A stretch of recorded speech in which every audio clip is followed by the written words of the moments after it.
నెల్లూరులో రొట్టెల పండుగ జరిగే బారాషాహీ దర్గా వద్ద పోలీసు మరియు రెవెన్యూ సిబ్బంది మధ్య తీవ్ర ఉద్రిక్తత చోటు చేసుకుంది.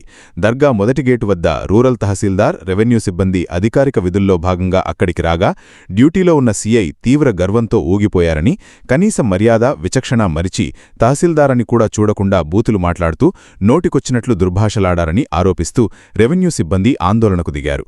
పోలీసుల తీరుకు వ్యతిరేకంగా నినాదాలు చేశారు. అవమానానికి కారణమైన సీఐపై తక్షణమే చర్యలు తీసుకోవాలని డిమాండ్ చేస్తూ ప్రధాన గేటు వద్దే రోడ్డుపై బైఠాయించేందుకు ప్రయత్నించారు. దీంతో దర్గా పరిసర ప్రాంతాల్లో ఒక్కసారిగా ఉద్రిక్త వాతావరణం నెలకొంది. రెండు కీలక ప్రభుత్వ శాఖల మధ్య వివాదం మొదలడంతో ఉన్నతాధికారులు ఉలిక్కిపడ్డారు. పరిస్థితి చేయిదాటకుండా చూసేందుకు నెల్లూరు ఆర్డీఓ అనూష, ఏఎస్పీ దీక్ష తక్షణమే రంగంలోకి దిగారు.